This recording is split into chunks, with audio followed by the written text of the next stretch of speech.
તો ભરૂચમાં જાનમાં હેલિકોપ્ટર લાવવા મામલો આદિવાસી સમાજ માટે ટિપ્પણી કરનાર આરોપીને ગણતરીની કલાકોમાં પોલીસે ઝડપી પાડ્યો છે। પોલીસે પિયુષ ગિરી ઉર્ફે લાલભાઈ ગોસ્વામીની ધરપકડ કરી છે। આરોપીએ આદિવાસી સમાજની માફી માંગી છે।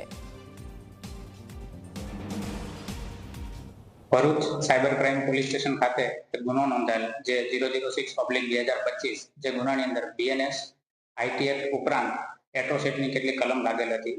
જે ગુનાની અંદર એવું હતું કે સોશિયલ મીડિયાની અંદર આદિવાસી સમાજના વિરુદ્ધમાં કોઈ એક અભદ્ર ટિપ્પણી કરવામાં આવેલી હતી કોઈ શખ્સ દ્વારા। જે ગુના અન્વયે રેન્જ આઈજી શ્રી સંદીપસિંહ સાહેબ તેમજ ભરૂચ એસપી શ્રી મયુર ચાવડા સાહેબ દ્વારા સ્પષ્ટ સૂચના આપવામાં આવેલી હતી કે આ પ્રકારના આરોપીને જલ્દીથી પકડીને તેની વિરુદ્ધ કાયદેસરની કાર્યવાહી કરવામાં આવે।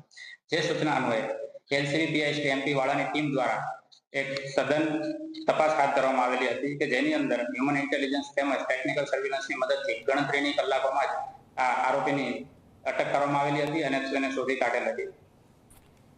તો આજે જીપીએસસી અંતર્ગત જુદા જુદા વિભાગો માટેની પરીક્ષા યોજાશે। 16-17 વિભાગો માટે ક્લાસ 1 અને 2ની પરીક્ષા યોજાશે। પ્રથમ વખત ક્લાસ 1 અને 2ની પ્રિલિમિનરી પરીક્ષા એક સાથે યોજાશે। મે મહિનામાં મુખ્ય પરીક્ષા યોજાશે।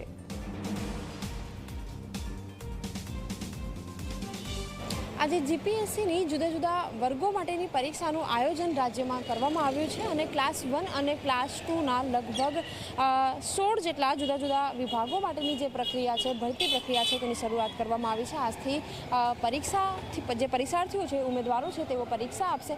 મહત્ત્વની વાત એ છે કે આ વખતે પહેલી વખત એ રીતનું થઈ રહ્યું છે કે જેમાં ક્લાસ 1 અને ક્લાસ 2ની જે સામાન્ય અધ્યયન જે પરીક્ષા છે સામાન્ય જીએસનું જે પેપર છે એનું ક્લાસ 1 અને ક્લાસ 2 બંને સાથે મળીને પરીક્ષા આપશે। હાલ આપ દ્રશ્યો જોઈ રહ્યા છો કે જે ઉમેદવારો છે તેઓ કેન્દ્ર ઉપર પહોંચી રહ્યા છે। પરીક્ષા માટેની જે અંતિમ ઘડીઓ છે એ ગણાઈ રહી છે। દૂર દૂરથી તમામ જે ઉમેદવારો છે તેઓ આવ્યા પણ હશે। એમની સાથે વાતચીત કરીશું। ક્યાંથી આવ્યા છો? બરોડાથી। કેટલી મહેનત અને હવે એક્સાઇટમેન્ટ કેટલું પરીક્ષાને લઈને? સારું એવું એક્સાઇટમેન્ટ છે કેમ કે ઘણા ટાઈમે આટલી સારી વેકેન્સી મળી છે સ્પેશિયલી અમારા ફિલ્ડમાં બાયોલોજીકલ ફિલ્ડમાં તો સારું એવી ઓપોર્ચ્યુનિટી બી છે। બિલકુલ ઉમેદવારો કે જેઓ ઘણા સમયથી લાંબા સમયથી મહેનત કરી રહ્યા હતા એ ઉમેદવારો અત્યારે કેન્દ્ર ઉપર છે અને દૂર દૂરથી વડોદરા હોય કે અન્ય જે આસપાસના જે જિલ્લાઓ છે ત્યાંથી ઉમેદવારો આવી રહ્યા છે પરીક્ષા કેન્દ્ર ઉપર પરીક્ષા આપવા માટે। આપ જણાવો ક્યાંથી આવ્યા છો? કચ્છથી। કેટલા સમયથી મહેનત કરી રહ્યા હતા? 2-2.5 વર્ષ। અચ્છા, પહેલી વખત આ રીતનું થઈ રહ્યું છે કે ક્લાસ 1 અને ક્લાસ 2ની જે સામાન્ય એટલે જીએસનું જે પેપર છે એક સાથે જ યોજાઈ રહ્યું છે। કેટલું એક્સાઇટમેન્ટ પેપરને લઈને છે? એક્સાઇટમેન્ટ છે કારણ કે જીપીએસસીએ સારો એક ડિસિઝન લીધો છે જેથી કરીને જીએસની તૈયારી માટે જે વ્યક્તિઓ કરે છે એને ટેકનિકલનું બર્ડન ઓછું થઈ જાય અને ખાલી જીએસ ઉપર ફોકસ કરી શકે એટલે સારો। છેલ્લેના જે દિવસો હોય એમાં જીએસ ઉપર ફોકસ વધારે સારી રીતે થઈ શકે જ્યારે ઓમાં તમે રિવિઝન કરતા હો ત્યારે એકસાથે બધું ના થઈ શકે।